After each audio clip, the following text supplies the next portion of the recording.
Bismillahirrahmanirrahim. Assalamualaikum warahmatullahi wabarakatuh. Waalaikumsalam warahmatullahi wabarakatuh. Innal hamdalillah nahmaduhu wa nasta'inuhu wa nastaghfiruh wa na'udzu bihi min shururi anfusina wa min sayyiati a'malina may yahdihillahu fala mudilla lahu wa may yudlil fala hadiya lahu.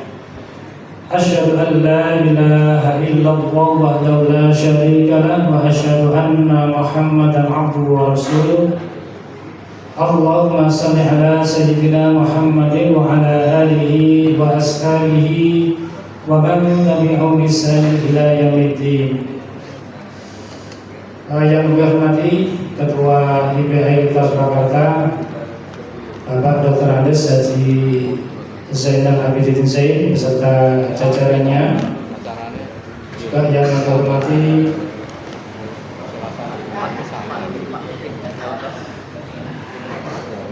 Ibu dan Bapak hadirin kajian Mabit IPHI hari kedua. Insyaallah mudah-mudahan Allah SWT memberikan istiqomah kepada kita. Dan yang kami cintai anak-anakku, calon-calon hafiz Al-Quran, mudah-mudahan Allah betul-betul mampukan pada anak-anakku semua untuk bisa menjadi penjaga-penjaga Al-Quran, dan Allah kabulkan anak-anakku sebagai ahlul Quran, ahlullah atau keluarganya Allah. Dan mudah-mudahan kita pun insya Allah akan mendapatkan syafaat dari anak-anak kita sebagai ahlul Quran, dan insya Allah bisa akan memberikan syafaatnya kepada keluarganya.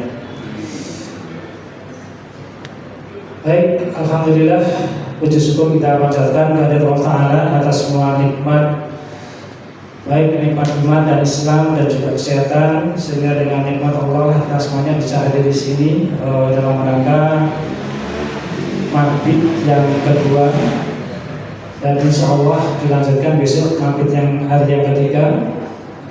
Mudah-mudahan ini menjadi salah satu bekal kita untuk mengisi hari-hari atau hari-hari di bulan Ramadan ini, sehingga nanti di akhir Ramadan kita betul-betul jadi insan-insan yang diharapkan Allah, yaitu menjadi bertambah ketakwaan kita di hadapan Allah Taala, seperti firman-Nya, "Akan aku tertanggung."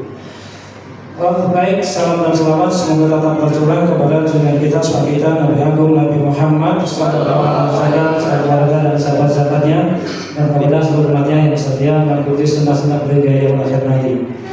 Jamaah Allah, bagaimana, masih semangat?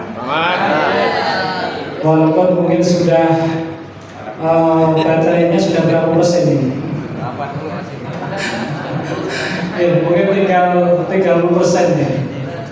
30%, tapi insya Allah dengan nanti adanya kajian ini yang temanya pada sore hari ini kejadian akhir zaman, yang nanti akan disampaikan oleh beliau yang kita cintai, Ustaz Ibmawan Iqbal.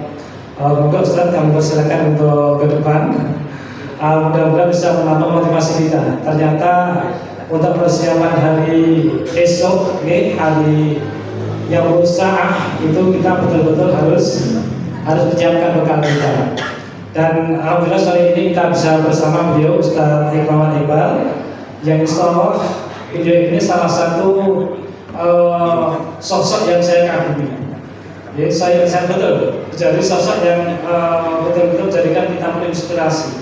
Kenapa? Karena beliau tidak hanya sekedar menyampaikan, tetapi juga langsung mempraktekkan. Jadi kalau saya melihat amalan-amalan beliau itu, masya Allah, kapan saya bisa seperti beliau? Jadi kiprahnya di Mati, Quranisani, juga di lembaga-lembaga yang lain, juga di PMI yang mengurusi orang-orang gila, Ustaz ya. Orang gila, juga dengan makan gratis di Manahan itu, masya Allah. Jadi ini menjadi inspirasi bagi kita. Saya pernah bertanya kepada beliau tentang aktivitasnya, Ustaz, jaringan itu sebetulnya Muhammadiyah atau NU? Karena nama beliau itu kan ada Hikmawan ya. Hikmawan itu merupakan nama dari aktivis IPN, Ikatan Pelajar Muhammadiyah. Nah, beliau terlahir di keluarga Muhammadiyah. Beliau bapak beliau Bapak Sukati misalnya, kita aktivis Muhammadiyah, tetapi juga ada di lingkungan ilmu. Maka kemudian beliau jawab, saya itu Muhammadi dulu. Jadi Muhammadi dulu. Jadi, tapi alhamdulillah beliau diterima di Muhammadiyah, diterima di Nahdlatul Ulama juga diterima. Maka insya Allah ini cerminan bahwasanya orang yang paling baik itu adalah orang yang paling bermanfaat untuk sesamanya. Juga ini kelihatannya Ustaz Abah Nasir Mary ini, dia juga Muhammadiyah ini, sekolahnya di Muhammadiyah. Dia Ustaz. Oke, karena apa? Karena memang kita persiapan betul untuk menghadapi akhir zaman ini. Sebagaimana Rasulullah SAW, sebagaimana Allah firmankan dalam Rasulullah SAW sampaikan dalam hadisnya, bahwasanya bu'itsu ana wasa'a ini ba'ni isba'in. Jadi jarak antara pengangkatan aku sebagai Rasul kemudian dan hari kiamat itu seperti dua jari ini. Dia mengangkat dua jarinya. Jadi sangat dekat. Padahal kita sudah dari masa Rasulullah sampai sekarang ini sudah berapa tahun ini? 1000, hampir 1500 tahun ya. Nah, kalau dulu aja sudah dekat, maka sekarang lebih dekat lagi. Dan sekarang sudah muncul tanda-tandanya yang luar biasa, di mana salah satunya adalah munculnya kemaksiatan dan orang tidak lagi malu untuk melakukan kemaksiatan. Juga LGBT itu merajalela. Juga seringnya gempa bumi. Nah, gempa bumi ini sering sekali. Ini termasuk salah satu tanda-tanda akhir zaman. Nah, juga orang-orang banyak sekali orang-orang yang sudah mengingkari aturan syar'i dan juga terpecahnya kaum muslimin. Ini munculnya banyak sekali aliran, banyak sekali manhaj, juga munculnya banyaknya al-kharaj atau pembunuhan. Kemudian ilmu agama mulai dicabut dan munculnya kebodohan serta banyaknya manusia yang berlomba-lomba untuk mengejar dunia. Maka insya Allah ini menjadi tanda-tanda akhir zaman yang disampaikan oleh Rasulullah.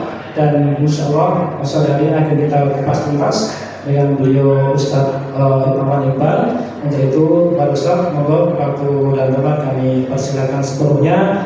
Nanti sampai jam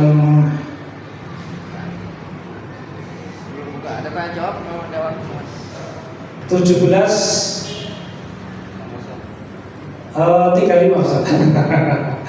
Oke, untuk materi mungkin sekitar jam 17:45 nanti ada tanya jawab. Oke. Nah, nanti kita akhiri jam 17:35 kemudian doa. Monggo Ustaz, kami persilakan. Bismillahirrahmanirrahim.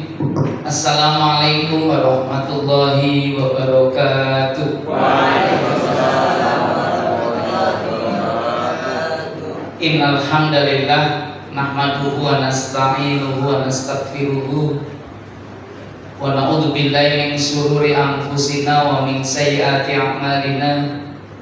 May yahdihillahu fala mudilla lahu wa may yudlilhu fala hadiya lahu. Asyhadu an la ilaha illallah wa asyhadu anna Muhammadan abduhu wa rasuluh. Allahumma shalli wa sallim ala Muhammad wa ala alihi wa ashabihi ajma'in. Wa qala Allah ta'ala fi kitabihil karim, a'udzu billahi minas syaitonir rajim. Al-qari'atu mal qari'ah wa ma adraka mal qari'ah yauma yakunun nasu kal farasil maqsus wa takunul jibalu kal ihnil manfus. Fa amma man saqulat mawazinuhu fa huwa fi 'ishatir radiyah wa amma man khaffat mawazinuhu fa ummuhu hawiyah wa ma adraka ma hiya narun hamiyah. Wa qala nabiyuna Muhammad sallallahu alaihi wasallam taraktu fiikum amrayni lan tadillu ma tamassaktum bihima kitaballah wa sunnatan nabi. Sadaqallah wa sadaqa Muhammad sallallahu alaihi wasallam.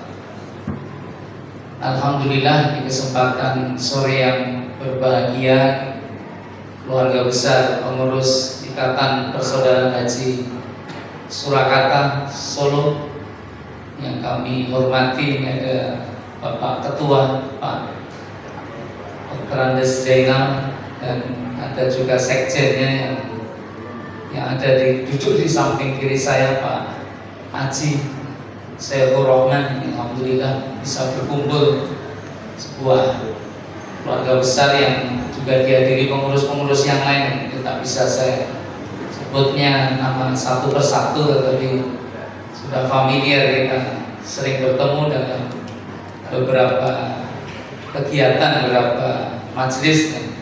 Saya bersyukur mendapatkan amanah. Tahun kemarin saya juga mendapatkan amanah, tapi pada waktu menjelang hari atau malah bukan, bahkan mungkin hari saya berhalangan. Ada acara yang sangat tiba-tiba yang tak bisa kami tinggalkan. Saya minta maaf sebesar-besarnya. Maka hari ini ya saya manut, insya Allah nanti yang lain kalau ada acara saya kalahkan. Jadi acara di tempatnya Dr. Guntur karena sudah rutin di sana, perlu ketiga itu pas Ustadz, lah ini saya sudah janjinya itu kalau Ramadan libur dulu ya. Tapi sebenarnya ya sudah, ini dalam rangka kami juga mengundang acara di Insan Quran ini, kegiatan buka bersama. Ini ada Pak Danan di sini, keluarga besar PI Pelajar Islam Indonesia, keluarga besarnya itu kumpul ini hari ini. Kami undang untuk mengadakan sholat lail yang mulai setengah juz, diawali dengan buka dan nanti diakhiri dengan sahur naik gelap. Tapi kita sediakan juga sama seperti di majelis ini, sebuah kegiatan yang ada di pusat kota, di tempat yang sangat padat, kemungkinan besar ya juga sangat mudah diakses dari lingkungan dan sekitar kita. Alhamdulillah, saya tidak pernah melihat judulnya awalnya, tapi begitu saya di-share, saya kesepakatan waktunya, saya juga nggak ditanya materinya apa Ustadz, tapi tiba-tiba panitia nyodorkan saya tentang akhir zaman. Bicara akhir zaman itu pernah menjadi rencana bahan saya menulis tesis ilmu Quran dan tafsir. Saya sudah tulis itu judulnya, saya sudah sampaikan proposalnya, tapi sama pemimpinnya, guru besar yang membimbing saya saat itu ngasih sesuatu kepada saya. Dan dengan dasarnya mau cerita akhir zaman itu apa? Saya sampaikan banyak kitab-kitabnya, saya sampaikan juga hadis-hadis utamanya. Beliau sampaikan ini cerita akhir zaman itu sebenarnya perkara yang gaib, masa lalu, masa depan yang belum kita jalani dan kita tidak pernah bertemu. Tentang masa lalu itu juga gaib, masa depan juga gitu, apalagi masa depan. Masa depan itu sesuatu yang gaib, seperti keimanan kita kepada surga dan neraka. Ini yang saya ingat saja. Ya memang salah satu tanda-tanda kenabian dan kerasulan itu salah satunya dia bisa memahami tentang ilmu yang disebut eskatologi. Eskatologi itu ilmu masa depan. Itu yang kalau bahasa keren kita ya akhir zaman. Eskatologi itu ilmu tentang apa yang nanti akan terjadi dalam peristiwa masa depan. Tapi persoalan masa depan itu memang Allah dan Rasulnya yang paham dan tahu. Hanya persoalannya baginda Rasulullah ya hanya memberikan alamatnya dan ciri-cirinya saja, ciri-cirinya. Dan entah kejadian dengan konsep perincian yang macam-macam, dikembangkan dengan konsep segenap teorinya dan seterusnya, sehingga menjadi sangat menarik terkadang dalam pikiran kita. Karena waktu itu saya sangat tertarik karena terkait ini menjelang masa akhir zaman dan seterusnya. Tapi menurut beliau ini saya nggak jadi, akhirnya nggak jadi lanjutkan kajiannya itu penulisan berikutnya, karena menurut beliau kamu nanti akan terbentur banyak problem, banyak masalah. Utamanya ya ketika ingin mendetailkannya itu, karena hadis-hadis akhir zaman itu walaupun konsepnya seringkali ya kita dapati itu ada kesahihannya, tetapi banyak persoalan istilah yang nanti akan jadi sulit untuk ada penjabaran, dan yang muncul mayoritas nanti penjelasan hadisnya itu ternyata menurut beliau juga gitu. Karena saya belum melakukan kajian lebih lanjut, jadi saya nggak berani komentar. Itu akan ketemu banyak hadis-hadis yang lemah, hadis-hadis yang lemah. Jadi akhirnya jadi sebuah kisah dan cerita, mimpi-mimpi dari apa yang kemudian terjadi. Tetapi bukan peristiwa apa yang nanti akan terjadi sesungguhnya, dengan segenap masalah dan problem. Karena di zaman Rasulullah sendiri, Rasulullah juga menganggap ini mau kiamat, ini mau kiamat. Ketika gerhana terjadi juga seperti itu, umat juga seperti itu ketika ada bencana gempa dan sebagainya. Tetapi memang masa itu berjalan terus, dan memang hari ini ya banyak asatid yang memang ambil spesialis itu ya memang ya punya banyak materi yang bisa disampaikan dan jadi urian-uriannya juga. Tetapi kenapa motif utama sebenarnya kita ingin bicara itu, ya hakikinya sebagaimana juga peringatan ayat-ayat Allah, apa itu juga diberitahukan kepada para nabi dan rasul tentang peristiwa masa depan yang belum terjadi, sebagaimana peristiwa gaib tentang surga dan neraka, tentang nanti peristiwa hisabnya Allah, berada di mahsyarnya Allah, kisah-kisah yang dengan gambaran-gambaran seperti itu. Maka sebenarnya yang di poinnya adalah ya seperti seorang badui saja yang bertanya kepada Rasulullah, ya Rasulullah, kapan kira-kira kiamat itu? Gitu. Kan sama pertanyaannya tentang zaman terakhir kita. Jadi karena konsep akhir zaman itu ya kiamat saat nanti manusia dibangkitkan dalam kehidupan nanti dia di dunia. Karena ada perbedaan prinsip antara orang beriman dan orang kafir mensikapi tentang hari kiamat, tentang akhir zaman. Kalau orang beriman itu meyakini betul memang ajal kiamat itu ya bagian dari awal dari segala urusan itu, ya mulainya ya ajal mati itu. Jadi setelah mati, itulah kehidupan kita yang sesungguhnya sebenarnya. Jadi kalau hari ini kalau Anda dapat kesenangan, ya wa mal hayatud dunya illa mataul ghurur. Hanya aja. Ini hanya menipu saja. Lahun wa laibun saja, hanya mainan dan sendagura saja. Jadi ini bukan alam yang sebenarnya. Tetapi ya ini alam bagian dari harsul lakum, ini tempat kamu menanam atas apa yang kau bisa siapkan untuk bekal perjalanan yang sebenarnya. Makanya kematian itu bagi orang yang beriman kehidupan yang sebenarnya dimulai dari. Nah itulah perjalanan panjang yang akan kita jalan. Makanya urusan dunia ketika kau menanyakan itu, Rasulullah langsung bertanya, nah kowe wis siap mati apa urung? Jadi bertanya tentang kiamat, kapan kiamat itu pertanyaannya, nah kowe wis siap mati atau? Karena konsepsi kiamat itu dikenal dengan dua istilah ya. Kalau dalam bahasa akidah dulu saya di Sanawiyah pernah belajar. Yang pertama adalah kiamat kubro, yang kedua kiamat sugro. Kiamat sugro itu kematian masing-masing itu. Sedangkan kalau kiamat kubro itu hancurnya alam semesta ini. Nah, terus pasca itu bagaimana, itu urusan wewenangnya Allah. Apa Allah mau ciptakan dunia dengan manusia baru lagi? Allah alam soal. Tapi kehidupan kita itu betul-betul ya bisa dikaji, ketahui dari gaib itu memang betul-betul hanya dari Quran. Nanti kita ingin sampaikan itu. Berikutnya ya tadi, sudah siap belum gitu? Kalau waktu itu orang Badui ini jawabnya juga simpel ketika ditanya seperti itu. Wah, ditanya tentang bekal ya, saya tidak tahu tentang amal apa yang sudah saya lakukan untuk bisa jadi bekal saya nanti di negeri akhirat. Tapi yang saya sadari dan saya rasakan hari ini, yang saya tahu, saya itu sangat mencintai kok ya Rasulullah. Nah itu yang bikin Rasulullah tersenyum. Orang Badui yang bertanya tentang hari kiamat, orang dijawab nih malah ditekok wis siap mati atau belum. Yang kedua ketika ditanya nek wis siap bekal ngopo kira-kira, ternyata orang Badui ini memberi jawaban, saya sangat mencintaimu ya Rasulullah. Maka dijawab Rasulullah, itu yang menjadikan ada keselamatan dan keamanan. Kenapa? Karena orang nanti di hari akhir itu bersama orang yang cintainya. Jadi orang itu akan membersamai dengan mereka yang dicintai. Makanya saya sering punya prinsip utama dalam hidup itu agama itu rasa. Apa yang jenengan kita rasakan ini yang membentuk konsep nilai keagamaan kita. Kan gitu. Kehidupan ini bagian dari rasa ya. Orang itu kalau sudah mati rasa itu menjadi bahaya. Makanya kumpulan norma, adab, etika, moral dan seterusnya itu ya sebenarnya ingin membangun agar manusia itu gadai rasa itu apa yang tercermin pada kolbu, pada jiwa kita ini. Kenapa? Karena konsep kiamat itu yang dibangkitkan apa itu kan yang harus kemudian Anda bincangkan lebih penting nih. Maksud Ustaz gimana?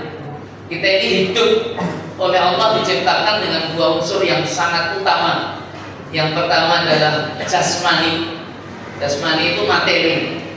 Jadi jasad ini sifatnya hanya sementara. Ini yang disebut dengan mengalami fase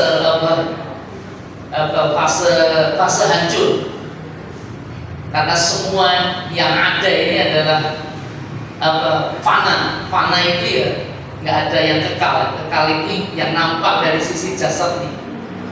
Kalau proses hidupnya bisa tumbuh kembang dari yang semula mungkin nggak berdaya, sebagaimana bayi yang baru lahir yang membutuhkan asupan perhatian kasih sayang orang tua dengan penuh, sehingga nanti dia akan tumbuh kembang juga menjadi anak, menjadi pemuda, menjadi remaja, sampai kemudian tingkat dewasa dan dia mandiri.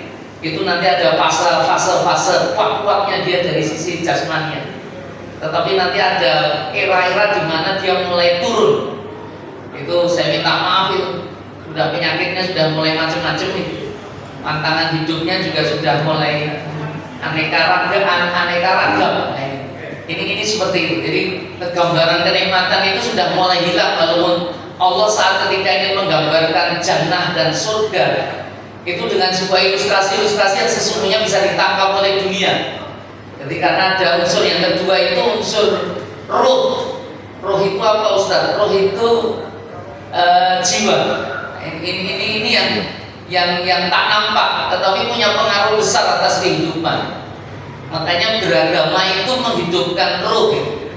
Ya walaupun konsep aspek dan efeknya itu bisa dua-duanya kena. Karena memang Rasulullah itu dihadirkan di atas muka bumi ini dalam rangka untuk menjadi keteladanan yang paling sempurna atas kehidupan umat manusia. Laqad kana lakum fi Rasulillahi uswatun hasanatun liman kana yarjullaha wa yaumal akhir wa dzakarallaha katsira. Itu kan kalimat yang sangat indah yang dicantumkan dalam Quran surat Al-Ahzab.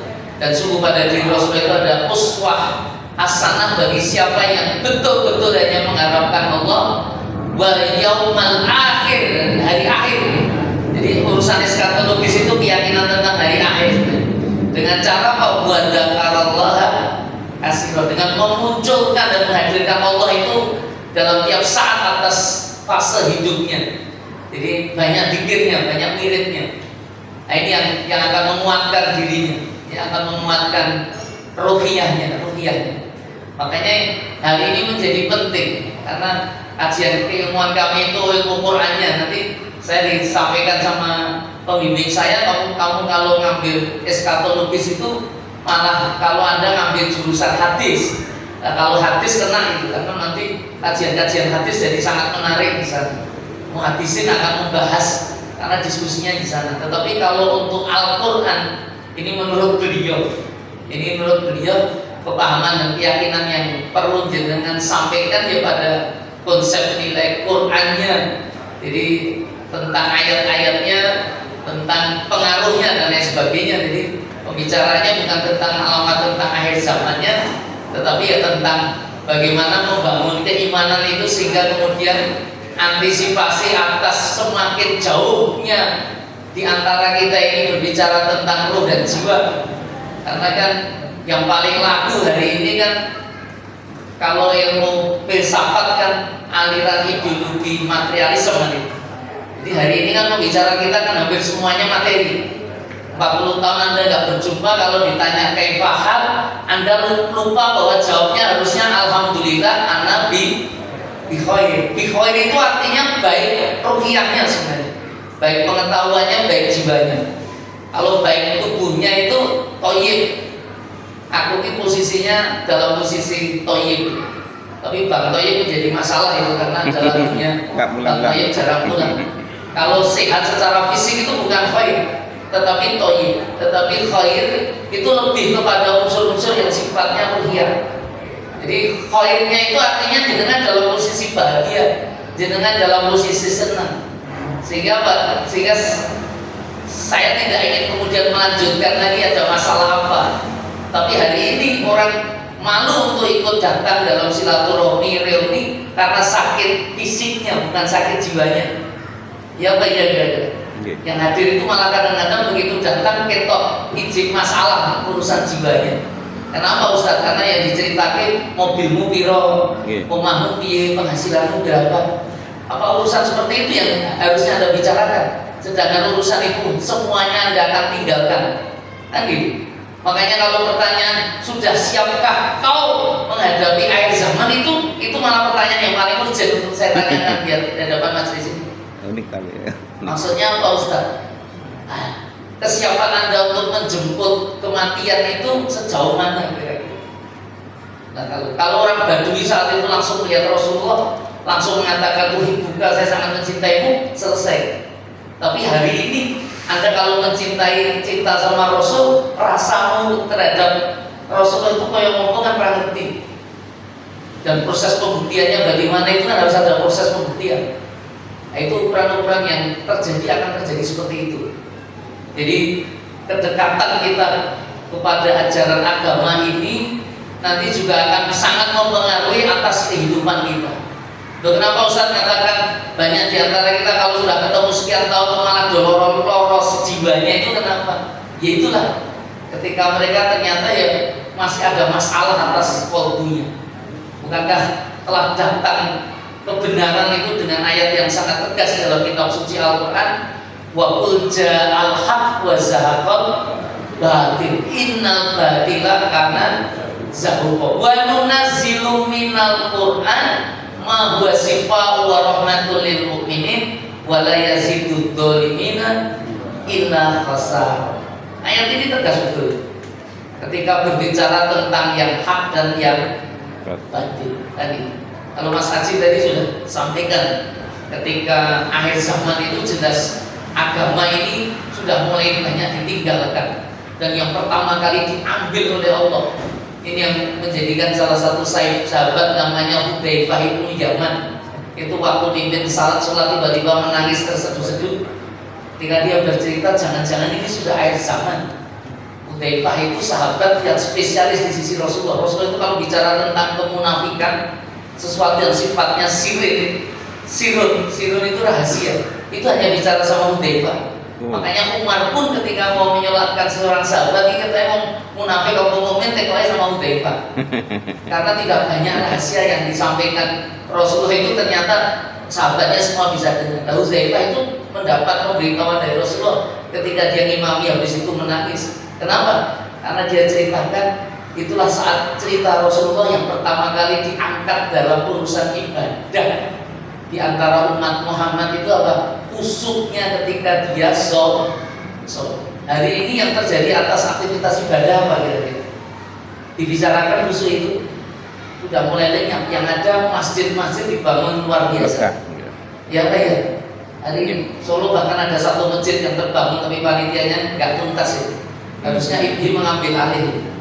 Saya disuruh dari itu nggak ngerti gimana prosesnya. Apa masih bermasalah? Tapi kepanitiaan saya dulu pernah mau dibuat, saya ditawarkan dari pihaknya ketua wali kota, ada utusannya khusus Ustaz Iqbal itu dari panitia. Terus saya tanya panitia apa itu? Panitia masjid.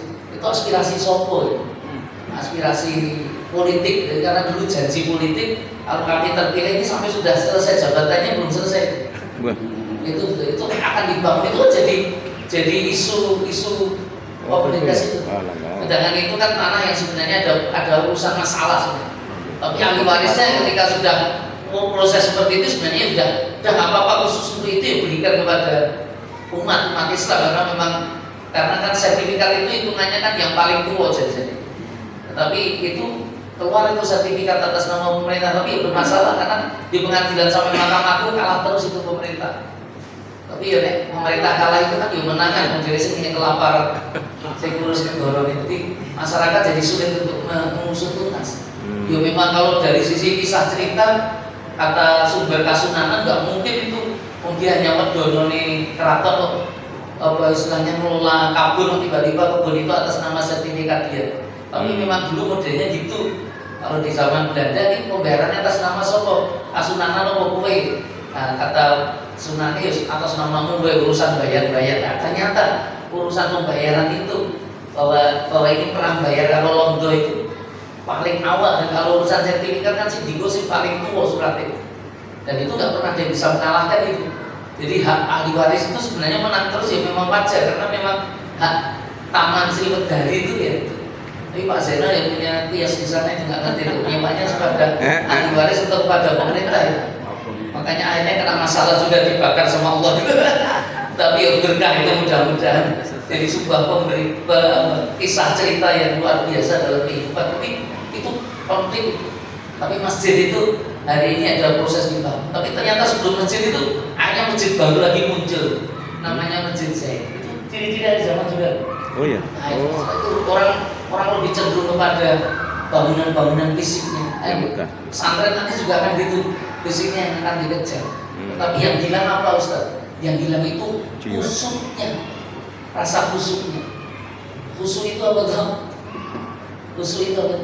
Ada yang tahu khusyuk itu? Sebelum Anda bertanya malah saya tanyain. Khusyuk itu? Halo? Kehadiran hati. Khusyuk itu kehadiran hati. Ada yang lain? Ihsan. Anak kata fa ilam tastati fa ilayra. Ada lagi? Dari kata apa ya? Dalam bahasa khusyuk itu dari apa? Ini saya berdiri kalau duduk ngantuk nanti karena saya ngisi dari subuh. Tapi sudah mulai diundur, dihilang. Apa kira-kira? Khusyuk itu dari kata bahasa apa Pak? Ada yang belajar bahasa apa? Ya, Ustaznya ada. Dari kata apa? Osyah. Osyah itu takut. Mungkin bayangin. Khusyuk itu ternyata sebenarnya ketakutan. Ketakutan yang kayak apa kira-kira? Nah, ini yang menarik. Bedanya makhluk dan Allah. Kalau Anda kemudian dihadirkan sifat khusyuk ini, rasa takut itu. Kalau Anda takut kepada makhluk, Anda cenderung lari dan menghindar. Kalau tiba-tiba ono lunga. Terus nggak ingin ambil resiko, nggak ingin ambil masalah. Itu betul, kamu akan menghindar. Tapi beda dengan takut kepada Allah. Mendekat. Kenapa? Itu malah mendekat. Ada rasa takutnya sangat kepada Allah. Jadi makanya gabungan antara khauf dan roja. Khusyuk itu gabungan antara khauf dan ini yang pertama kali diambil. Khauf dan roja itu tentang air zam. Kenapa Ustaz ingin sampaikan itu? Agar Anda tidak termasuk orang yang terpengaruh oleh posisi air zaman sehingga khusyuk pun hilang juga dalam diri kita. Sehingga yang muncul ya hanya lahirnya saja, tetapi tidak batin dan tidak hati. Maksud Ustaz gimana? Begitu betul. Kepada Allah itu kesadaran takut, tetapi takutnya itu roja. Roja itu ya kepingin malah merapat. Jadi isinya itu malah makin lebih takut. Dan itu ketika bisa orang merasakan, itu jadi kenikmatan yang sangat besar yang bisa ia rasakan dalam hidupnya. Makanya pertanyaan-pertanyaan tentang kekhusyukan ketika ditanya Tuhanmu siapa kira-kira? Allah. Betul Allah tidak? Iya. Kalau Allah itu Allah Rabbul Alamin. Allah Maha Kuasa, Allah Maha Perkasa, Allah Maha Kaya. Dan yang namanya Tuhan itu la ilaha illallah. Apa itu maknanya? Anda tidak akan mengilahkan menanggap Tuhan yang lain kecuali hanya Allah. Artinya Anda pasti orang yang tidak pernah punya rasa takut menjadi miskin dalam urusan rezeki misalnya. Atau ayat-ayat wa mimma razaqnahum yunfiqun itu kan ayat yang mengkonfirmasi betul rezeki itu betul-betul asalnya dari Allah. Dan tugas Anda itu bukan menanyakan tentang berapa besar rezeki yang kau bisa dapatkan, tetapi apa yang bisa kau lakukan, karena yang yunfikun itu yang akan dipertanyakan. Apa yang bisa kau distribusikan? Nah, Al-Quran ini kira-kira masa depannya cerah atau suram kira-kira?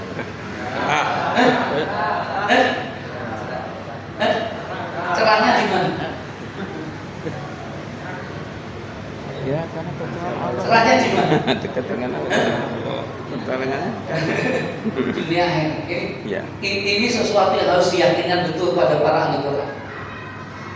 Kenapa Ustaz? Karena ada sebuah kekuatan yang Allah Ta'ala akan hadirkan dalam terminologi kekuatan akhir zaman.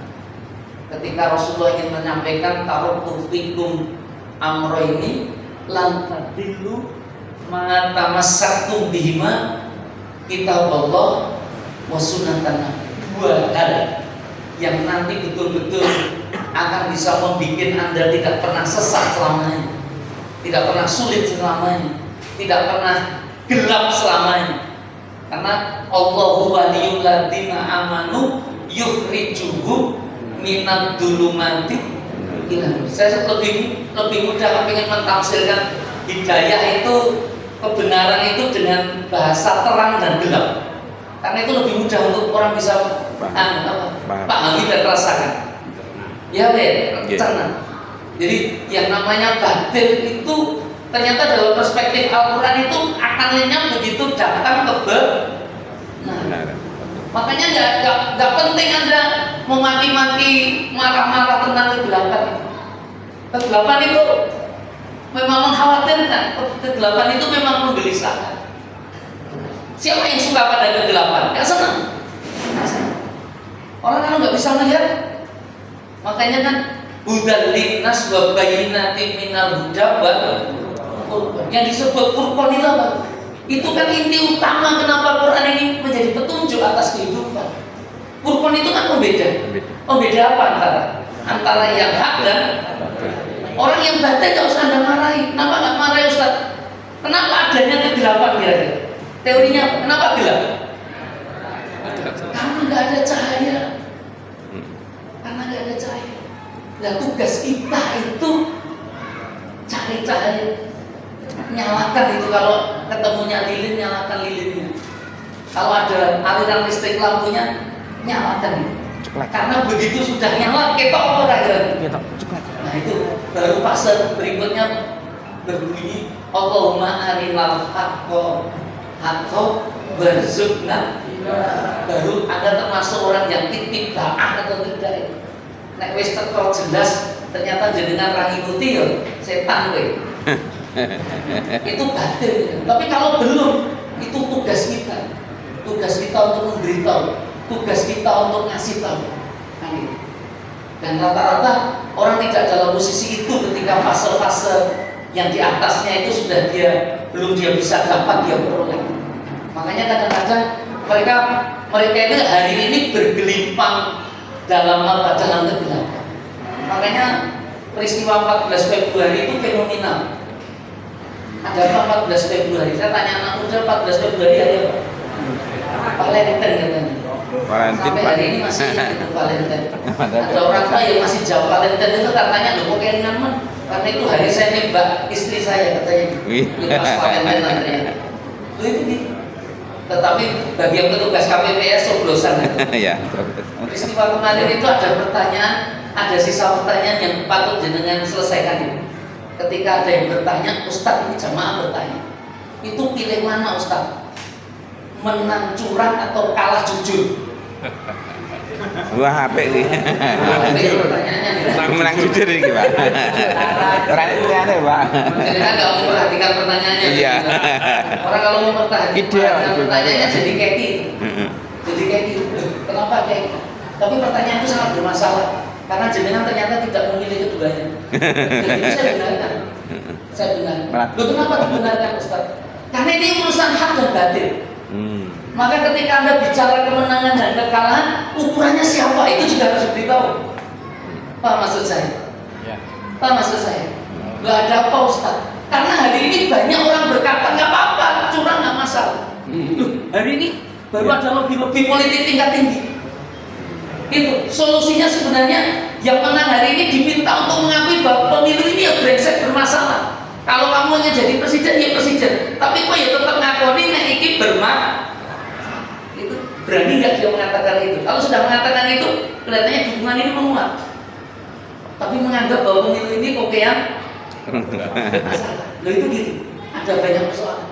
Itu ada konsep lobby-lobby yang hadir dan saya kemudian ada pemberitahuan dan diberitahu. Itu saja. Nanti kalau sudah fasenya itu jadi ada pengakuan. Karena kalau tidak, ini jadi problem.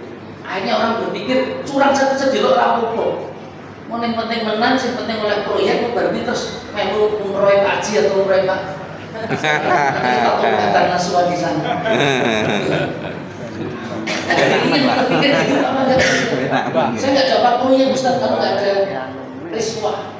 Jadi riswah jangan kita bicarakan dulu, tapi begitu uang sudah ada kan, dan baru nanti bicara tobat. Loh, hari itu cara berpikir orang gitu. Itu nggak penting itu jujur atau tidak, sih penting kok jadi. Hari ini bicara gitu. Sedangkan Quran sebenarnya sudah memberitahu sejak lama tentang Ahsanul Qasas, cerita terbaik yang dibangun.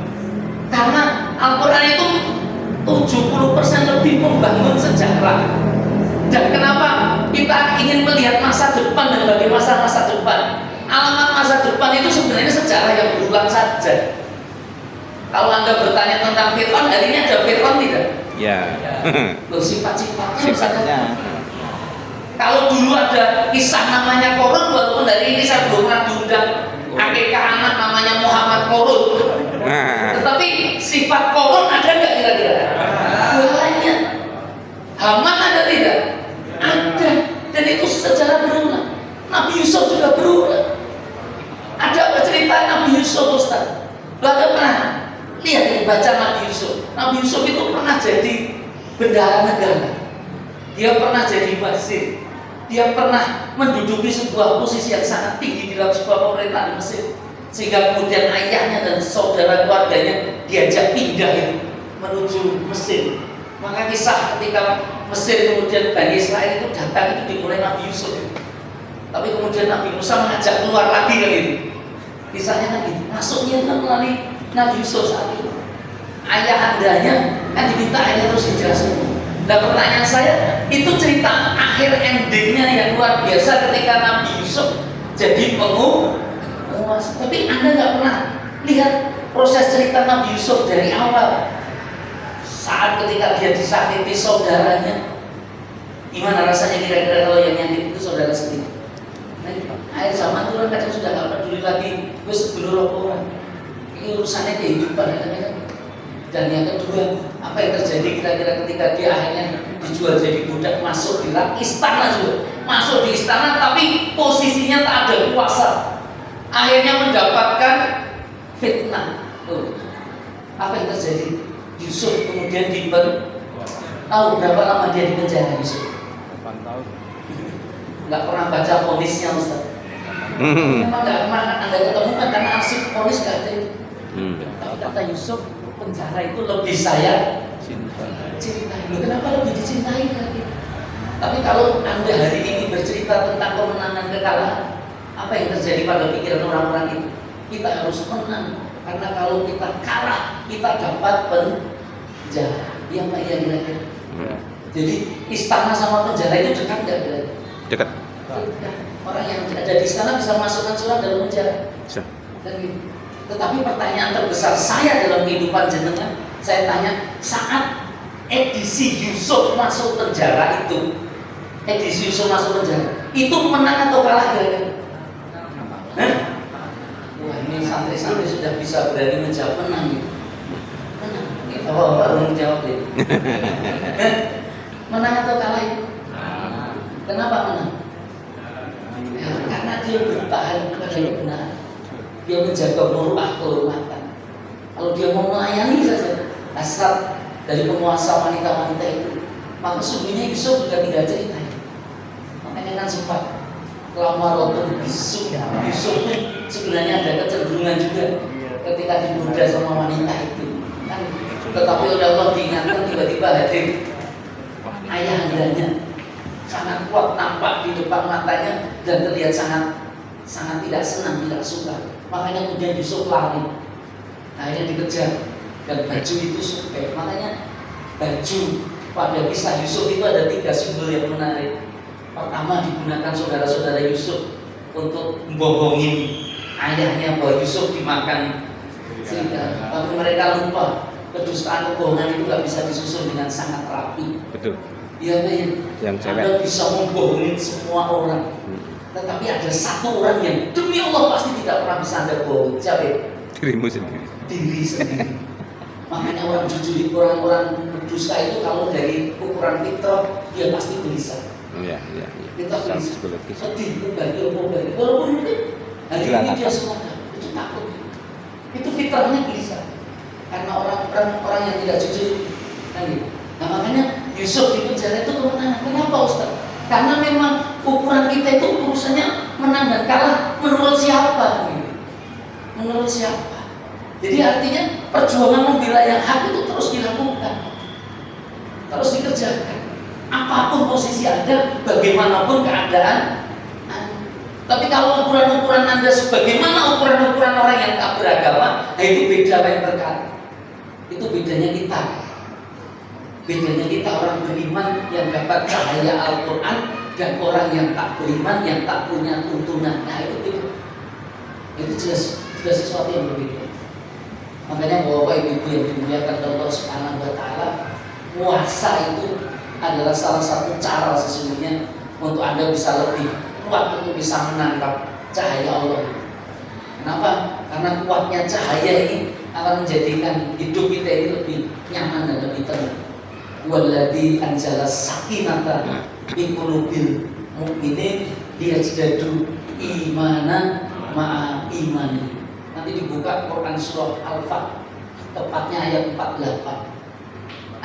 Surah 48 ayat 4. Dialah Allah yang menurunkan sakinah, ketenangan. Dan hari ini banyak orang yang sebenarnya dikejar itu. Kalau sudah selesai dunianya itu, kepinginnya itu. Kemarin ada produser musik pop sangat ternama di Amerika, mu'alaf, mengucapkan 2 kalimat saja. Kenapa? Dia cerita dia melihat 31.000 masyarakat Palestina itu dibantai sedemikian rupa. Bagi dia orang kafir itu melihat seperti itu, melihat saja mereka menderita. Melihat saja itu anak empatinya muncul, rasa kemanusiaannya hadir. Dan memang orang kafir menjadi sangat harusnya nangis, harusnya stres. Loh kenapa Ustaz? Karena memang orang tidak beriman itu mati itu akhir segalanya. Makanya yang paling mereka takut itu kematian. Kematian yang paling mereka takuti. Dan ini yang menarik. Ini menarik. Orang munafik, orang kafir, orang ahli kitab itu kalau ditantang urusan mati, bicara tentang akhir zaman, sebenarnya mereka tidak berani ngomong betul. Karena mereka sebenarnya ada kesadaran dan ada kekhawatiran itu, ada ketakutan. Makanya dilakukan melaksanakan pemerintah Israel kan juga antisipasi menanti Masih Dajjal. Itu dengan tahu Masih Dajjal kan? Itu ditunggu nggak sama orang-orang Yahudi? Itu dan itu sebuah aliran Kristen yang paling dominan di Amerika itu punya akidah yang sama dengan yang dimiliki oleh orang Yahudi hari ini. Jadi mereka juga percaya Masih Dajjal yang utusan Tuhan itu akan turun di bumi Palestina. Maka untuk mempercepat datangnya itu orang-orang Yahudi yang dikumpulkan Palestina. Nah karena begitu itu Masih Dajjal datang, itu semua diajak Kristen oleh mereka. Itu keyakinan mereka. Ya, kalau orang Yahudi keyakinannya datangnya Masih Dajjal itu, saya minta maaf, itu Dajjal itu tambah kita lihat. Mereka juga menunggu namanya Al-Masih sebenarnya. Istilahnya Al-Masih. Dajjal itu artinya apa? Halo? Dajjal artinya Dajjal. Dajjal itu ada tembok warna yang dihilangkan warna aslinya. Itu Dajjal. Jadi hilang aslinya. Makanya Dajjal itu sebenarnya pendusta. Makanya Dajjal itu raja dusta. Jadi sekarang banyak pendusta dari Berarti Ya. banyak wajah-wajah dajjal kira-kira. Oh, gitu ya. Loh itu gitu. Loh itu betul, dajjal itu pendusta terbesar yang pernah Allah hadirkan di atas muka bumi. Di tangan kanannya dia bisa inginkan surga apa siapa yang mengikuti, di tangan kirinya diancam dengan neraka. Saya cerita yang produser musik Amerika itu kenapa dia mengalah, dia cerita apa yang muncul dalam pemahamannya. Dia tidak habis pikir, dia ingin mengkaji tentang apa yang dirasakan orang Palestina karena viral-viral yang luar biasa yang nampak di permukaan selain kekejaman itu, tapi ternyata juga empati yang sangat kuat dan bahkan rasa kagum juga yang sangat tinggi. Karena orang itu ketika mengantarkan keluarganya dalam kematian itu tidak menangis meraung-raung, bahasanya gitu. Tapi gimana kira-kira? Dengan senyum. Senyum. Kenapa Ustaz? Ya karena memang dogma Quran, mindset cara berpikir digunakan. Cara berpikir yang bagaimana? Al-Quran bercerita dalam kalam dan kalimatnya. Kalimatnya apa Ustaz? Kalimatnya wala taqulu lima yuqtalu fi sabilillah amwat bal ahya'u walakin la tashkurun. Kamu jangan bilang kalau orang yang terbunuh dan dibunuh di jalan Allah itu mati, tapi sesungguhnya mereka hidup. Nah itu yang membedakan. Akhirnya dia penasaran dan ingin tahu tentang Islam. Begitu Islam dia kaji, Al-Quran dia baca, diskusi dia lakukan, maka rasa itu kena. Maka itulah Quran. Indahnya Quran itu orang yang awalnya sangat membenci Muhammad, sangat membenci Tuhan, sangat membenci Islam, begitu baca Quran itu jadi jatuh cinta. Makanya anugerah terbesar atas kita. Suma aurasnaladina stofaina, orang yang sesungguhnya sangat dipilih oleh Allah yang mendapat warisan kemuliaan itu adalah orang-orang yang berpegang pada Al-Quran dan mengikutinya dengan jalan benar. Maka anugerah terbesar kalau hari ini tiba-tiba Anda punya kecenderungan ingin baca Quran.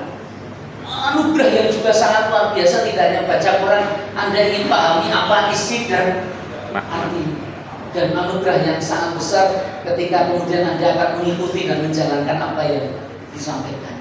Loh kenapa? Karena ini mukjizat terbesar yang pernah Allah hadirkan. Loh Al-Quran itu mukjizat besar. Iya. Tahu mukjizat? Mukjizat itu apa? Dari kata ajaza. Tahu ajaza? Ajaza itu artinya melemahkan, mengalahkan. Siapa yang dilemahkan? Siapa yang dikalahkan?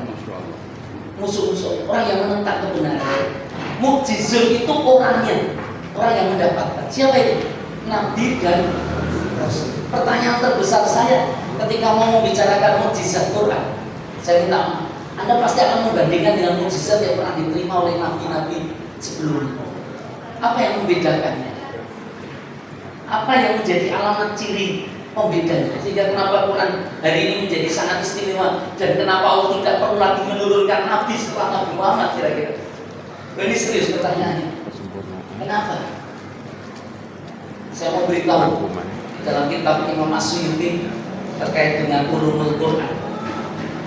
Saya beritahu mukjizat nabi-nabi sebelumnya itu bentuk macam sifatnya itu materi indrawi. Materi indrawi itu pripun Ustaz? Jenengan pernah dengar kapalnya Nabi Nuh? Ya. Kapalnya Nabi Nuh. Ada apa kapalnya Nabi Nuh? Itu membuat kapal itu berdasarkan apa ya? Wahyu. Ya apa ya? Wahyu itu apa? Wahyu itu pemberitahuan, informasi yang diberikan oleh Allah melalui malaikat Jibril pada Nabi. Dipikir skenario kapalnya, pembuatannya, cara bikinnya, bahkan kayunya itu ditanam terlebih dahulu puluhan tahun itu. Pilihan betul. Dan kemudian Allah instruksikan melalui Nabi Nuh, siapa yang mau naik kapalnya Nabi Nuh, dia akan mendapat keselamatan. Maka penyebutan safinah kapal di sana disebutkan dengan istilah safinatun najat. Pernah lihat safinatun najat? Itu kapalnya Nabi Nuh. Siapa yang naik dia akan selamat. Kan'an putra sulung Nuh saya nggak mau naik. Akhirnya apa? Pertanyaan saya, kalau hari ini dengan naik kapalnya Nabi Nuh, selamat tidak? Selamat di mana gitu? Kamu kayak selamat kira-kira? Selamat di mana? Dulu ada nabi palsu namanya Musaddiq, sekarang sudah masuk penjara. punya ajaran namanya Gafata. Bikin kampung itu namanya Safinatun Najah di Kalimantan. Loh Pak Ustadz Iqbal tahu ada Kalimantan. Itu dihancurkan itu sama masyarakat sana.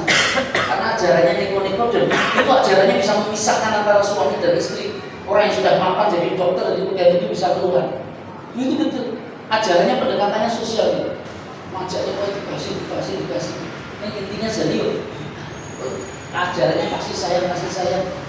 Ibrahim Lata Ibrahim dan seterusnya. Apa yang terjadi? Akhirnya mereka musik diturunkan. Saya waktu itu saya aktif di PPN ini ikut memantau di sana. Saya kaget dilapori tim ambulan yang di sana. Ustaz, kami adzan 5 waktu di masjid ini itu pengungsi Gafatar itu muslim berhubungan donatur masih belum salah. Dan saya amati memang nggak salah. Alasannya begitu saya tanya. Setelah ada sebagian pengungsi yang ada di PMI, kita masukkan di PMI di Gria waktu itu ada masih berapa ruang itu karena belum diterima keluarganya juga. Itu betul, itu habis-habisan dia pergi ke sini itu seperti pengungsi tidak punya apa-apa. Apa yang terjadi? Dia mengatakan, nah menurut nabi kami, menurut imam kami, ini belum fasenya Mekah. Karena belum Mekah maka belum ada perintah sholat. Pun nek wis mlebu slamet ning Safinatun Najah dari Islam. Kan boleh Safinatun Najah. Hari ini ketemu kapalnya Nuh iso ora kira-kira? Betul iso. Nggak mungkin. Itu sudah tinggal puing-puing. Kenapa? Karena sifatnya materi. Materi itu ada expirednya, ada luarsanya. Tongkatnya Nabi Nuh pernah dengar? Tongkatnya Nabi Musa. Apa yang terjadi atas tongkatnya Musa itu? Bisa menyelamatkan kaum Bani Israel dari otoritas diktatoran Firaun. Itu betul. Itu selamat. Bahkan Firaun bisa tenggelam karenanya. Itu pisah sudah dipukulkan tongkat. Ini kalau Pak hari ini Pak Aji pegang tongkatnya Nabi Musa kira-kira Pramanti ya. nyalon kita di wali kota kepilih kan. Jangan wali kota usah ketua RT aja digini-gini kan. Gak ada apa. Tongkatnya Nabi Musa itu tinggal pisah. Itu expired. Bedanya dengan Quran apa? Oh ya, Quran enggak expired ya. Kenapa enggak expired? Anda harus bedakan antara Quran dan mushaf Quran. Kalau mushaf Quran itu materi, dan itu bisa hancur. Saya ada kiriman teman-teman sing pramugari Quran Nabi Ustaz minta ikut dimusnahkan Ustaz kadang-kadang. Mereka takut juga untuk memusnahkan dan dia cara menghancurkan Quran. Tapi efek mushaf itu menarik. Kenapa? Karena kalau Anda belajar tentang sejarah penulisan mushaf tambah menarik lagi. Karena di zaman Rasulullah belum ada di zaman Rasulullah nggak ada mushaf. Rasulullah itu umi, tahu umi? Nggak bisa baca, nggak bisa. Lah Iqra itu sing dikon maca ngene kira-kira. Nah, itu bukan tekstual tetapi konteks tuh. Loh, kenapa itu? Karena menjawab kegelisahan Rasulullah yang secara fitrah masyarakat Mekah saat itu hidupnya sangat jahiliyah.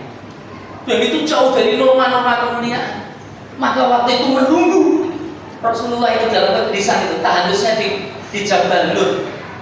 Di bawahnya ada museum wahyu. Tapi biasanya teman-teman tuh nggak mau memasukkan karena berbayar kan. Berbayar, tapi mau masuk nanti saya doakan mudah-mudahan jenengan bisa umroh sana. Apalagi ini pengelolanya Ikatan Pusat Haji Indonesia jadi sudah berkali-kali naik haji dan umroh. Jadi harusnya yang lulus pertama kali diumrohkan. Amin. Amin gitu. Lah iya lah. Amin dulu. Nah, saya ingin beritahu pada kawan-kawan, apa kekuatannya Quran yang dibaca apa itu? Kekuatannya di mana Ustaz? Lafaz, tahu lafaz? Ya. Itu Allah luar biasa. Ternyata Allah itu maha tahu maha segalanya. Dia tahu betul dia perlu menemani seseorang itu dengan kata-katanya, dengan kata-kata. Lafaz itu kekuatan. Dan hari ini mukjizat itu bentuknya dalam kompilasi 114 surah 30 juz 6.236 ayat 77.236 kosakata. Nek apa jawab itu nanti. Gitu. Apa yang menarik Ustaz? Lafaz-lafaz itu. Lafaz itu kekuatannya besar. Ketika Anda dikasih nama Pak Sabar misalnya, ada Pak Sabar. Kira-kira apa yang terjadi dengan lafaz sabar? Oh itu luar biasa. Tapi sabar sob. Kalau sabar misalnya reposo ya. Jadi sabar dan syukur itu. Jadi kalau punya anak jenenge sabar dan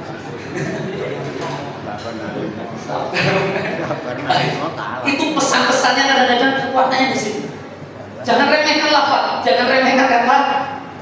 Lu ada kata-kata itu bisa bikin Anda nangis, tiba-tiba terseduh-seduh. Tetapi yang nangis terseduh-seduh dengan kata-kata tiba-tiba bisa tersenyum. Ya apa ya? Ya. Quran itu punya kekuatan itu. Kalau Anda mentadabburinya, Anda memahami, dan kata-kata itu tidak pernah hilang, tidak pernah musnah, karena terus hadir dalam kehidupan kita. Percaya nggak ya? Tidak pernah hilang. Makanya abadi. Nahnu nazzalna dzikra wa inna lahu. Loh, yang menjaga Quran itu orang-orang yang Allah pilih jadi bagian dari diri. Al-Quran itu kalamnya. Makanya yang Anda bisa tangkap dari orang yang dekat dengan kalamnya itu adalah pribadi yang penuh dengan rahmat dan rahimnya, penuh dengan kasih dan sayang. Memang ada murka Ustaz, tetapi diingatkan rahman rahim Allah itu jauh lebih dominan atas kehidupan ini. Wa ma arsalnaka illa rahmatan lil alamin. Sudah, akhir zaman itu tidak kemudian kamu mau berdiri di jalur Dajjal atau Imam Al-Mahdi, pembicaranya jangan gitu. Pembicaraan yang paling benar adalah jangan tahu apa maknanya Imam Al-Mahdi. Kenapa disebut Al-Mahdi? Mahdi itu artinya oh iya. Mahdi itu Mahdi artinya jadi kata dasar ya Buddha, petunjuk. Mahdi itu orang yang mendapat petunjuk. Waj'alna lil muttaqina imam. Itu orang yang mendasarkan diri kemuliaan hidupnya itu ukurannya Allah. Nah, itu kalau ada yang mengajak Anda berada di jalan sana, ikuti. Tapi kalau tidak, ya saya pikir itu nanti ceritanya malah sampai kemana-mana. Tapi konsep persiapannya sederhana sebenarnya. Persiapannya apa? Kalau orang Badui dulu ditanya gimana sudah siap tentang kematian, dia katakan ya bekalnya mencintai Rasul. Kalau kita gimana kira-kira? Kata Rasulullah disiapkan 3 hal saja dalam rangka persiapan terbaiknya. Apa itu? Yang pertama jariyahnya. Jariyah itu baik nilai dari sedekah. Jadi kalau ada efek-efek yang bisa sedekah jariyah itu lakukan karena itu bekal-bekal yang terus berjalan dan akan kita bawa. Dan juga al ilmu ilmu yang memberikan kemanfaatan, dan ilmu yang bermanfaat itu juga jadi jariyah juga yang bisa dia terima, karena sedekah itu tak mesti dengan harta dan tenaga tapi juga dengan ilmu. Dan persiapkan kalau hari ini pengurus IB rencanakan tidak hanya 29 anak yang ada di sini, IB kecamatan yang diminta dirikan hal yang serupa.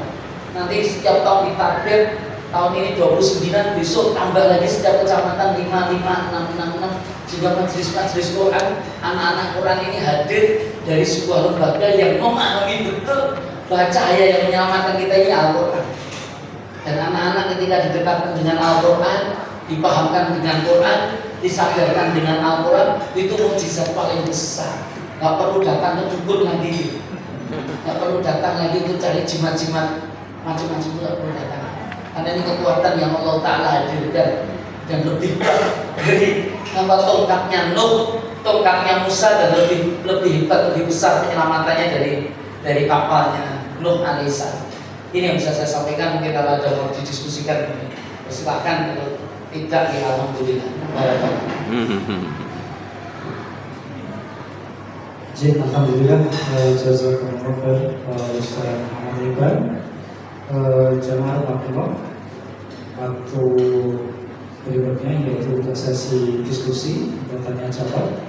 Yaitu monggo kami buka 3 penanya. Oke, Pak Haris.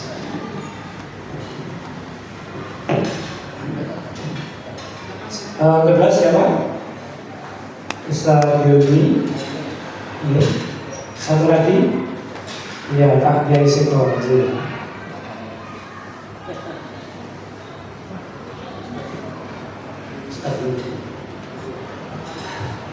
Bismillahirrahmanirrahim. Assalamualaikum warahmatullahi wabarakatuh.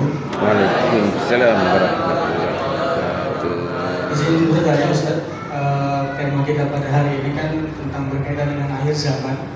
Dari pemaparan yang disampaikan tadi, banyak sekali yang menekankan kepada ketauhidan kita kepada Allah Subhanahu wa Ta'ala.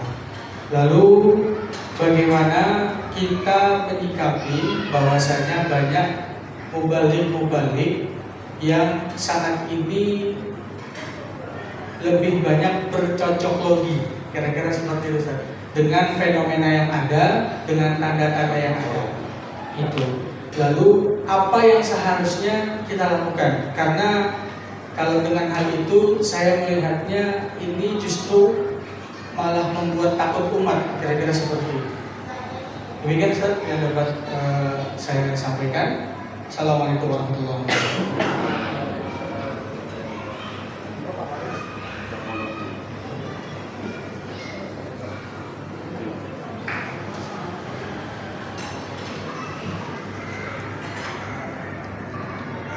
Assalamualaikum warahmatullahi wabarakatuh.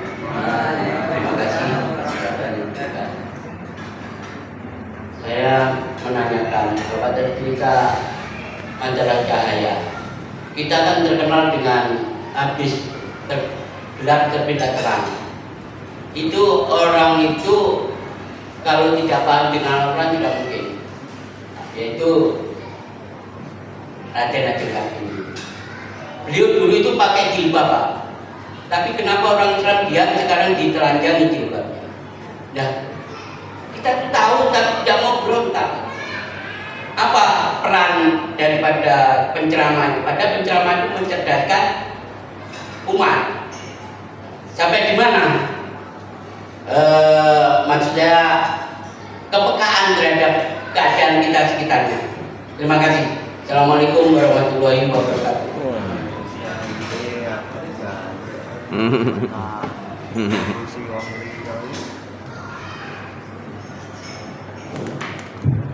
Bismillahirrahmanirrahim. Assalamualaikum warahmatullahi wabarakatuh. Terima kasih Alhamdulillah. Langsung saja Pak Iqbal. Jadi tadi ada dua pilihan, menang curang, kalah jujur. Pilihan yang membingungkan.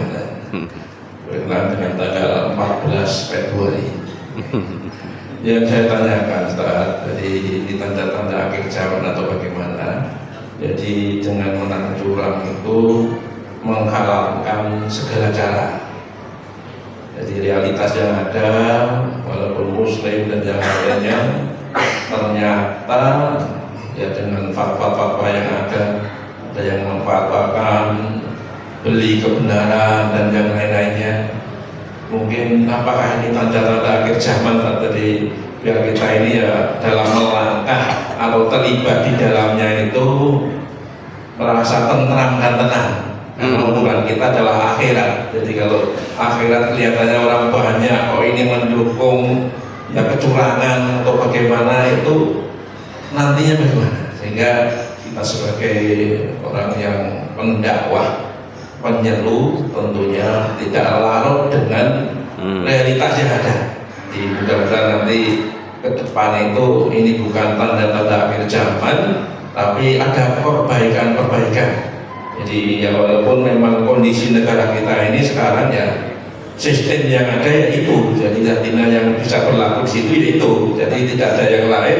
Sistem yang mungkin kita akui di dalam agama kita itu kan cukup bagus untuk ini, bagaimana Rasulullah memilih pemimpin, bagaimana para sahabat memilih pemimpin, itu ada. Itu saja.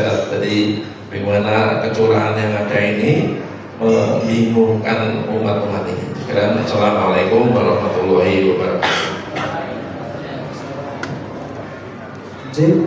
Terima kasih sudah terjadi pertanyaan. Yang pertama dari Ustadz Hilmi yang menanyakan tentang adanya mubalik-mubalik sekarang ini yang menggunakan ilmu cocokologi, termasuk mungkin dengan hadis-hadis bahasanya umur umat Islam ini tidak lebih dari 1.500 tahun, 1.500 tahun besar.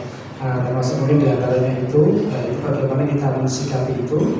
Kemudian kedua dari Pak Yesinto tadi yang menyampaikan tentang Kartini, yang punya buku habis kirim gelap terbitlah terang, yang sebenarnya berjilbab sekarang ditelanjangi. Bagaimana Ustaz kepekaan kita menghadapi fenomena seperti ini? Kemudian yang ketiga dari Bapak Faris yang menyikapi bahasanya curang, juga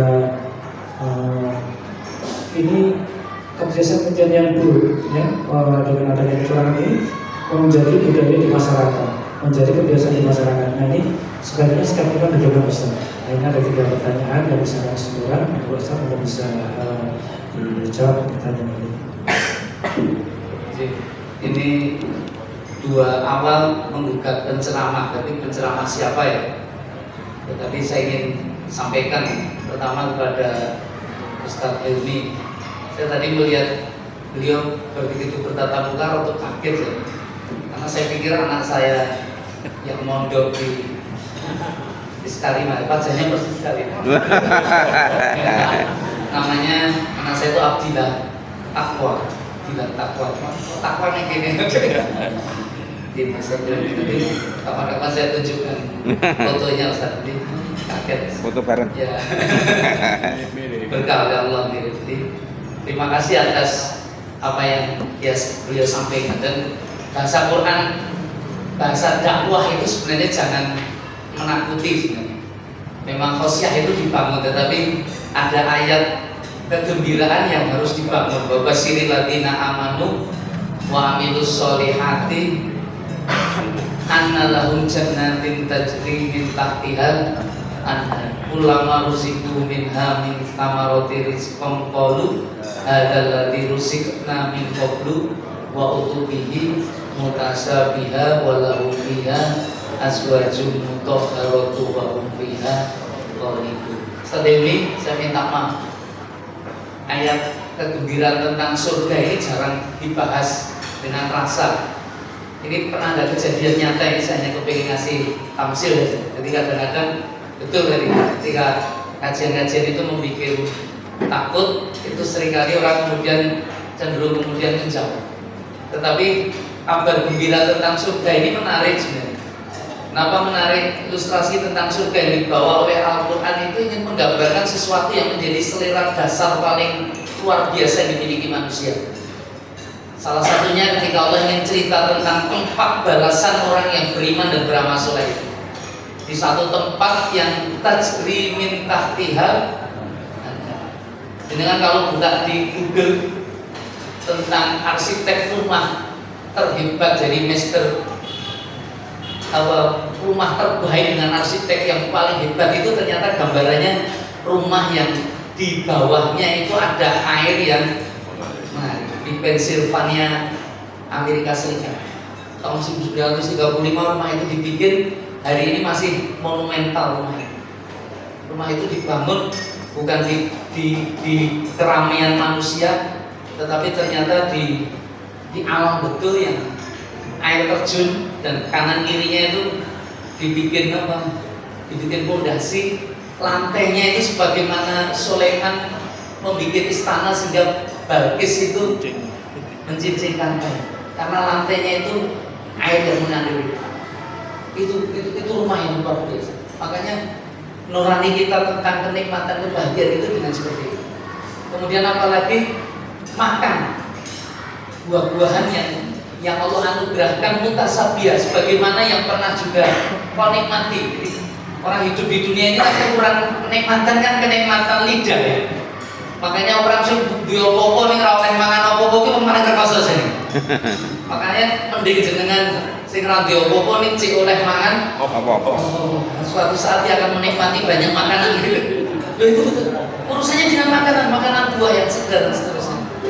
Dan terakhir itu ya adik-adik belum itu umur itu, karena belum pada punya pasangan. Walahum azwajum mutahharatu wa hum fiha.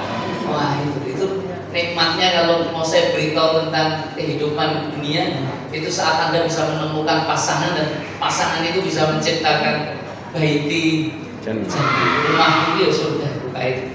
Konsep-konsep nilainya seperti itu. Jadi, nah bagaimana dengan keadaan hari ini ya?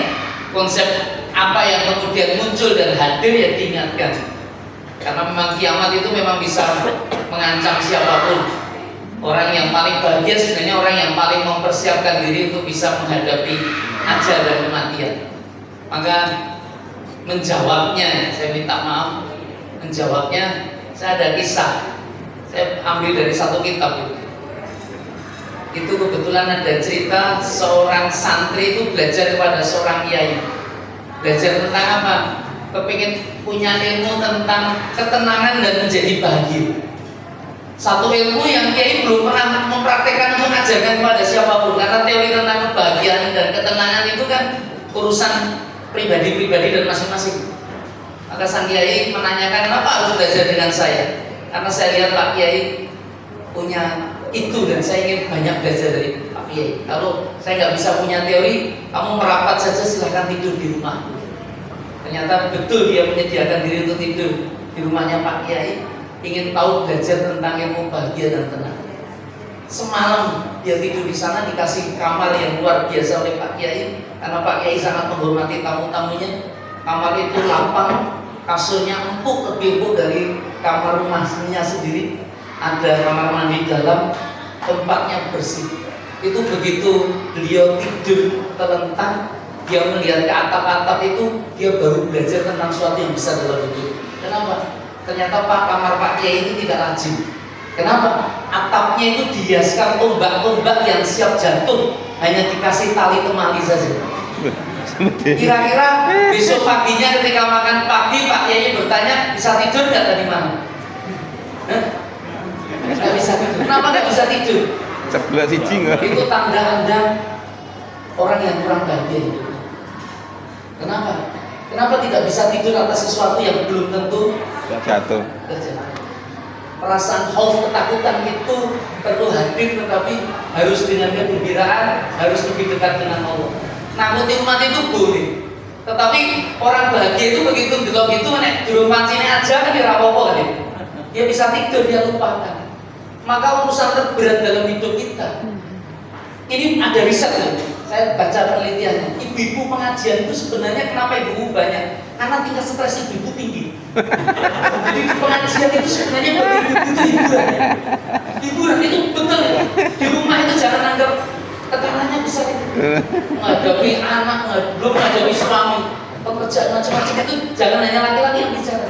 Maka pengajian itu hiburan. Maka saya ingin beritahu kalau di sini ada para penceramah, jangan bikin tambah stres ibu itu dengan ceramah-ceramah yang menakutkan. Beri kabar dong. Gembira. Maksudnya apa Ustaz? Saya ingin ingatkan masalah terbesarmu itu karena kabotan mikir. Dari mana Ustaz Iqbal tahu? Ya 9 tahun lu pengen dia pengen peduli itu. Bukan karena apa, tapi pengen mikir itu kan abot. Makanya utang itu abot nih di pikir ya Bu ya. Makanya nasihatnya apa? Orang sambil mikir. Durasi mawon. Bayarin karena mikir nggak menyelesaikan Masalah. masalah itu tambah persoalan, tambah beban, tambah nggak bisa tidur dan seterusnya. Nah, dan yang kedua, pertanyaan berikutnya. Jadi menakuti boleh, tetapi temukan ketenangan agar kedamaian dan hanya Allah yang sesungguhnya bisa ngasih ketenangan dengan meningkatnya iman. Itu saja kata kuncinya. Wa idza tuliyat alaihim ayatihi zadatuhum iman. Yang kedua, sejarah itu tergantung siapa penguasanya. Jangan salahkan penceramah itu. Itu jangan salah, itu penguasa. Kalau penguasanya paham cenderung ke Islam, maka semua sejarah kadang dibikin ya sesuai dengan apa yang ada. Tapi konsep objektif akan sangat sulit. Ya apa ya tadi? Ya. Nah dulu zaman Raden Ajeng Kartini kenapa ditelanjangi? Karena waktu itu foto jilbab aja nggak boleh. Nggak boleh. Nggak boleh. Kalau kan era Kartini Anda jilbabnya jadi problem. Jadi problem karena orang nggak dalam konsep suasananya gitu. Tapi mungkin kalau hari ini dikudung-kudungi ya pantas itu. Karena orang sudah hobinya berhubungan sekarang. Pangling lah. Dan yang ketiga, antum alamu bimurid duniaku ini urusan tentang yang hak dan batin jenengan yang paling tahu sebenarnya. Karena Mu'adz bin Jabal ketika ditanya saat bagaimana caranya saat saya mencoba untuk menghadapi sesuatu yang saya tak temukan dalam Quran dan Sunnahmu, apa katanya? Kata Rasul, iftati qalbaka. Minta fatwa hati, ikuti nurani. Nurani ini akan punya kecenderungan sangat kuat untuk membela yang benar. Itu. Hanya masalahnya wani bela orangnya gitu. Nah, ini kadang-kadang kita. Tapi kalau Anda menentang hati nurani, nanti yang muncul pasti kekecewaan. Nah, itu jangan sampai sejarah mencatat. Dan saya ingin sampaikan, jangan bicara tentang sejarah. Hari ini kita sudah sedang menuliskan Sejarah juga. Karena Ini Pak tulisan. mudah-mudahan kasih bertahan bersama. Siap-siap mudah-mudahan oleh Allah ya. Nah, yang paling mudah untuk dicerna generasi saat ini sesuatu yang sangat praktis. Contohnya apa? Makan siang gratis, Mas Haji. Ini tadi gratis. Itu betul. Itu ketika saya tanya anak-anak kos-kosan walaupun dia lingkungan pesantren, apa ke sana? Karena habis ini saya bisa makan siang gratis, Ustaz. Bukan, walaupun nggak ngerti nanti kapan kejadiannya, tetapi mimpi seperti hal-hal yang mudah dan ringan itu yang patut, karena agama ini yuridullahu bikumul yusra wa la yuridu bikum. Kalau bisa datang mereka jadi solusi beban berat mereka jenengan hibur, dan Quran itu penghiburan terbaik. Al-Quran itu teman terindah. Terima kasih, demikian yang bisa saya sampaikan sih Pak. Oke. Jadi 5 menit satu pertanyaan. Oh, tadi kan yang sudah Pak Ketua monggo. Jawabannya enak. Iya. Karena tadi saya kaitkan dengan cahaya ya. Berarti habis bilang kan ada hubungannya dengan Al-Quran. Iya, saya jawab. RA Kartini itu memang ngaji. Dia ngaji. Itu ada Kiai siapa? Iya ada. Soleh Darat. Itu betul. Jadi itu dituliskan nama Soleh Darat, tafsir Soleh Darat itu tafsir yang disimpan oleh RA ya Raden Ajeng Kartini. Jadi dia ngaji di pendoponya. Jadi dapatnya itu cahaya Quran. Untuk menerjemahkan. Itu betul. Kalau kemudian munculnya ya ada cahaya, ada agama. Dan kalau RA Kartini orang zaman now dia nggak mau jadi istri keempat kira-kira. Tapi kepahaman dan keyakinan yang ada tentunya bisa mengukuhkan dan menguatkan dia dalam kehidupan. Tapi hari ini orang atas nama emansipasi, persamaan dan seterusnya ada melanggar fitrahnya dia sebagai perempuan. Ini yang menghancurkan. Mudah-mudahan tidak. Jadi saya sepaham itu memang betul sejarahnya. Dia ada interaksi, pernah ada interaksi ngaji dengan Kiai Soleh Darat. Oke, saya kira cukup. Monggo Pak Zainal terakhir karena waktu tinggal 5 menit. Kembali ke tema kita bahwa fenomena akhir zaman gitu ya. Kadang-kadang kan menimbulkan ketakutan, Ustaz. Akhir zaman kuyabi kan harusnya nggak boleh ya kan? Makanya kita aja nggak mungkin nemoni, ya kan? Akhir zaman kapan tak boleh kita nggak. Makanya sebaiknya jangan terlalu dipikirkan benar-benar akhir zaman itu. Kecuali mereka sudah mendekati ya nggak tahu dia berapa ratus tahun lagi. Tapi kita saya melihat kata-kata banyak tema-tema ini banyak fenomena akhir zaman. Kalau saya pikir itu hal yang nggak berpikirkan terus gitu bikin tidak nyaman, bikin tidak tenang hidupnya gitu. Terima kasih. Termasuk MD juga bikin ini. Untuk tadabbur ya, alhamdulillah. Tadabbur. Masih ada 4 menit, satu penanya mungkin. Oh, Pak Nisa.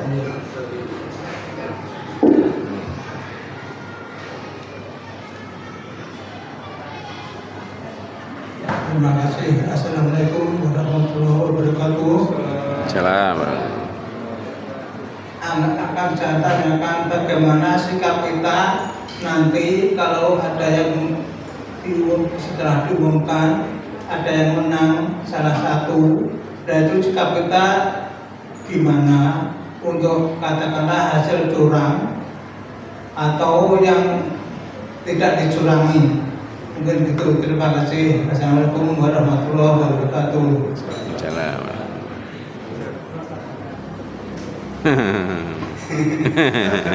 Ya, saja berdoa di sini.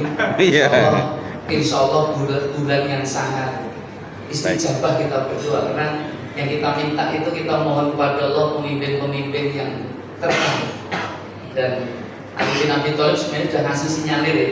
Pemimpin itu ya bagian dari cerminan siapa yang dipimpin. Ya, cermin. 02 itu kalau memimpin bagaimana Ustadz, itu pelajaran terbaik juga untuk kita. Kenapa? Karena itu mengajarkan kita kalau Anda gagal, lupa lagi, gagal, lupa lagi. Iya, iya. Putus asa itu akan berhasil. Iya, pelajaran itu ya. Kesempatan. Dan umat Islam, saya sering dapat nasihat itu dari sahabat-sahabat soal guru-guru saya urusan politik Islam. Seringkali hanya jadi pendorong mobil mogok. Kita ini hanya disemprit suaranya aja ketika memang butuh. Kita diminta untuk mendorong, tapi begitu mobil berjalan kita seringkali ditinggal. Nah, persoalannya kita tidak pernah paham hari ini siapa sesungguhnya yang nanti akan mencoba menjadi pemimpin kita yang terbaik di sisinya. Iya. Tetapi tadi mungkin kalau kriteria zaman kita ya untuk pas itu nek malah pimpinannya santri malah bermasalah. Tapi ya konsep nilai kehidupan kita ya kita ingin jaga. Perlawanan, perjuangan itu tidak pernah surut dan tidak pernah berhenti. Karena ketika memimpin ini 3 calon kan juga belum ada yang teruji untuk jadi pemimpin, jadi presiden. Jadi presiden yang belum ada yang teruji. Tapi pahamilah Allah itu ya pasti punya makar terbaik atas negeri ini, atas bangsa ini. Dan insya Allah ya dengan doa-doa terbaik kita di bulan Ramadan ya akan ada yang terbaik. Dan kita ambil hikmahnya karena tugas fungsi Rasul itu ada 4 yatlu alaihim ayatihi wa yuzakkihim wa yu'allimuhumul kitab. Yang terakhir itu wal hikmah. Hikmah ini jarang kena itu. Hikmah itu jarang kena. Kita ini hanya membacakan ayat-ayatnya, bersihkan hatinya, kasih ilmunya, tetapi hikmahnya itu kadang-kadang tidak pernah bisa kita dapat. Sedangkan di Quran kata yu'til hikmata may yasha wa may yu'tal hikmah faqad utiya khairon katsira. Kata khairon katsira itu terulang 2 kali di Quran. Salah satunya saat Allah anugerahkan hikmah pada seorang hamba, dia mendapat kebaikan yang sangat banyak. Kan gitu. Jadi fase-fase itu ya harus hadir. Mudah-mudahan ya semua akan terjadi mengikuti jalannya. Ya kalau bahasa pewayangan, saat nanti ternyata perang Baratayuda antara Pandowo sama Kurawa itu cetok. Masalahnya sing rapate cetok wae dhewe. Nah, dengan itu masuk di mana? Di Pandowo apa Kurawa? Nah, kalau mungkin di ini kita ngomong Pandowo, saat ini coba jadi Kurawa. Jadi sengkuni nanti. Mungkin itu saja. Sekarang doa sekalian. Doa. Al-Fatihah. A'udzu billahi minasyaitonir rajim. Bismillahirrahmanirrahim. Alhamdulillahirabbil alamin arrahmanir rahim maliki yaumiddin. Iyyaka na'budu wa iyyaka nasta'in ihdinas siratal mustaqim siratal ladzina an'amta 'alaihim ghairil maghdubi 'alaihim waladdallin. Amin. Hamdan yuwafi ni'amah wa yukafi mazidah. Allahumma rabbana lakal hamdu kama yanbaghi li jalali wajhika wa 'azimi sultanik. Allahumma ighfir lana wa li walidayna warhamhuma kama rabbayana shighara.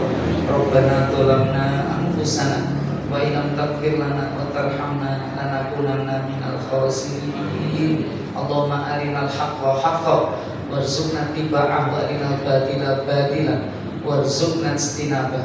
Allahumma inna nas'aluka salamatan fid din wa afiyatan fil jasad wa sihhatan fil badan wa ziyadatan fil ilmi wa barakatan fil rizqi wa taubatan qabla maut wa rahmatan indal maut wa rohatan hinal maut wa maghfiratan ba'dal maut hawin alaina fi sakaratil maut wa najata 'anil nar wal afwa indal hisab. Allahumma barik lana fi ma razaqtana wa qina adzabannar wa qina adzabannar wa qina adzabannar. Allahumma laka sumtu wa bika amantu wa ala rizqika aftartu. Rahmatika ya arhamar rahimin. Rabbana atina fid dunya hasanah wa fil akhirati hasanah wa qina adzabannar. Subhana rabbika rabbil izzati amma yasifun wa salamun alal mursalin walhamdulillahi rabbil alamin. Terima kasih Ustaz Ahmad Iqbal atas materi yang telah disampaikan dan juga mengucapkan terima kasih kepada hadirin semuanya jamaah kajian pada sore hari ini. Dan bisa kami berkesimpulan bahwasanya Rasulullah SAW menjelaskan kepada kita cara menangani fitnah kehidupan di akhir zaman. Di antaranya dengan berjuang menghadapi fitnah, karena memang di akhir zaman itu ilmu akan diangkat, ilmu agama diangkat, dan munculnya kebodohan, sehingga yang ada apa? Yang ada adalah fitnah-fitnah untuk menciptakan kerusakan. Kemudian yang kedua, senantiasa harus bersabar menghadapi ini, yaitu bersabar dalam jalan Allah Taala. Kemudian yang ketiga, hendaknya kita menguatkan iman dan takwa kita pada Allah Taala dengan selalu berpedoman kepada Al-Quran dan As-Sunnah. Mudah-mudahan ini semua bisa menguatkan iman kita kepada Allah Taala. Dan mari kita tutup acara pada sore hari ini dengan doa kafaratul majlis. Subhanallah wa bihamdika, asyhadu an la ilaha illa anta, astaghfiruka wa atubu ilaik. Assalamualaikum warahmatullahi wabarakatuh.